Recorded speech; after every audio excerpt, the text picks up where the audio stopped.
ونصلي على رسوله الكريم أما بعد فأعوذ بالله من الشيطان الرجيم بسم الله الرحمن الرحيم فإذا قضيت الصلاة فانتشروا في الأرض وابتغوا من فضل الله واذكروا الله كثيرا لعلكم تفلحون۔ اللہ تبارک و تعالی اپنے کلام عظیم میں ارشاد فرما رہا ہے کہ جب نماز ادا کر لی جائے تو اللہ کی زمین میں پھیل جاؤ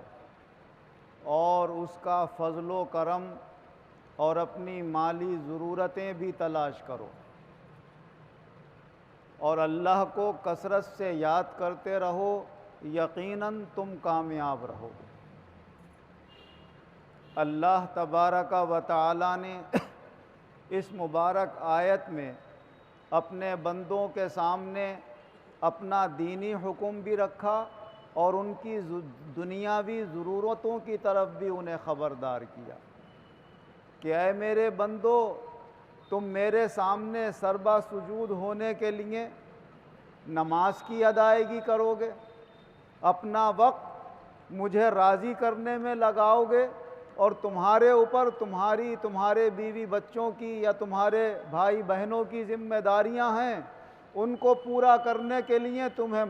مال کی بھی ضرورت ہوگی۔ لہٰذا اگر ایک وقت تم میری عبادت میں لگاؤ تو دوسرا وقت اپنی دنیاوی ضرورتیں حاصل کرنے میں لگاؤ تاکہ جائز طریقے سے تمہاری وہ ضرورتیں بھی پوری ہو جائیں۔ اب کسی کا کاروبار اس کا اپنے شہر میں ہوتا ہے، کسی کو کاروبار کے لیے دوسرے شہروں سے مال لانا ہوتا ہے، سفر کرنا ہوتا ہے۔ حضور نبی اکرم صلی اللہ علیہ وسلم جب سفر میں نکلتے تو جمعرات کا دن زیادہ پسند فرماتے کہ میں جمعرات کو نکلوں سفر میں۔ اور ایک حدیث پاک میں حضرت صخر رضی اللہ عنہ روایت کرتے ہیں کہ حضور صلی اللہ علیہ وسلم نے اپنی امت کے لیے یہ دعا فرمائی، اللہم بارک لامتی فی بکورہم، اے اللہ میری امت کے لیے ان کے صبح کے وقت میں برکت پیدا فرما دے۔ بکور کہتے ہیں بالکل اول صبح کا وقت، جیسے فجر کا وقت ہوتا ہے۔ تو فرماتے ہیں جب سے میں نے حضور صلی اللہ علیہ وسلم کی یہ دعا سنی ہے اور میں کاروباری آدمی ہوں تو اپنے کاروبار کا سامان صبح ہی صبح روانہ کرتا ہوں، اور مایا دیکھو اس کی برکت یہ ہے کہ اللہ نے مجھے کتنا دولت مند اور مالدار بنا دیا۔ تو حضور صلی اللہ علیہ وسلم کی سنت بھی ہے صبح کے وقت سفر میں نکلنا،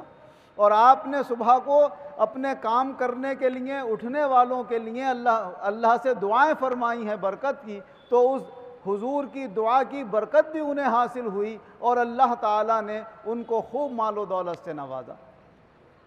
حضور نبی اکرم صلی اللہ علیہ وسلم ایک مرتبہ پیدل چلتے ہوئے جا رہے تھے، ایک شخص گدھے پر سوار ہو کر آ رہا تھا، وہ حضور کے قریب آ کر رک گیا۔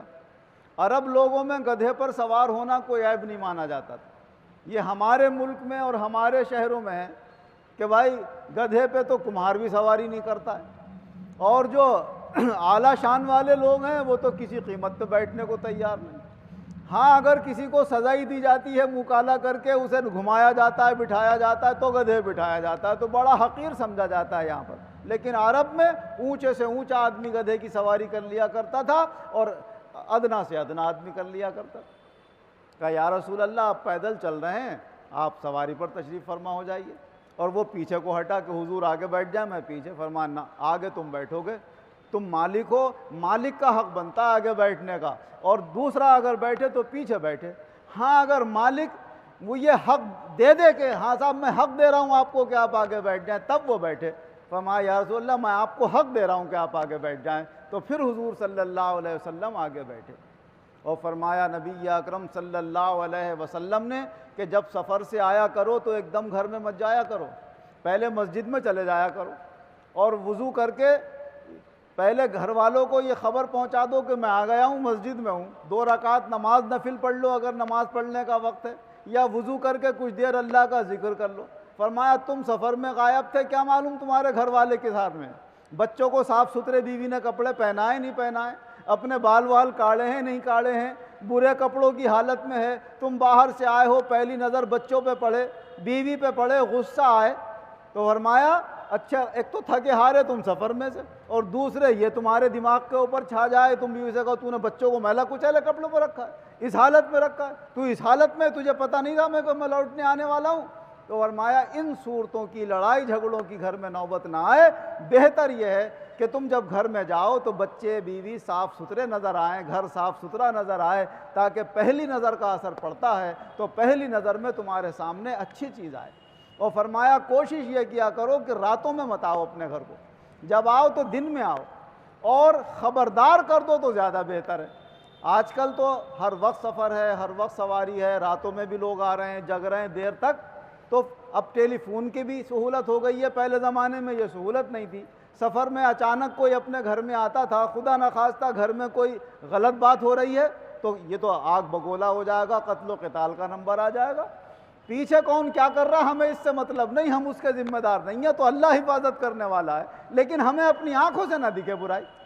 تو فرمایا اپنے گھر والوں کو خبردار کر دیا کرو کہ اس ٹائم ہم آ رہے ہیں، تاکہ وہ اس ٹائم سے پہلے اپنے آپ کو سدھار لیں اور سنبھال لیں، اور کسی قسم کے لڑائی جھگڑوں کی نوبت نہ آئے۔ میں نے اپنے والد محترم کو بعض وقت یہ دیکھا کہتے تھے یہ جھاڑو کی سینکیں یہاں پڑی ہیں بھائی پیسوں کی آئی ہے، اسے ٹوم لیا کرو، اسے یہ کر لیا کرو، اور کچھ نہیں کرو تو فرمایا توڑ کے چولہے میں رکھ دیا کرو، ہمیں نہ دکھے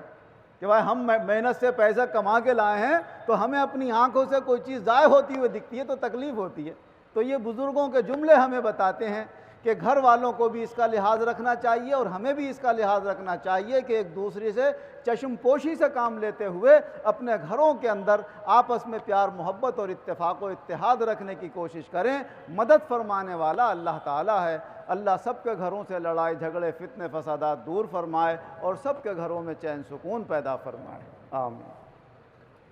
الحمدللہ رب العالمین والعاقبۃ للمتقین والصلاة والسلام علی خیر خلقہ محمد وآلہ واصحابہ اجمعین۔ اے اللہ ہم سب مسلمانوں کا دین بھی بہتر بنا، دنیا بھی بہتر بنا، اور ہر جگہ دینی دنیاوی حقوق کی ہمارے حفاظت فرما، آخرت میں بھی ہمیں ایمان و عزت کے ساتھ شاندار کامیابی عطا فرما، آمین۔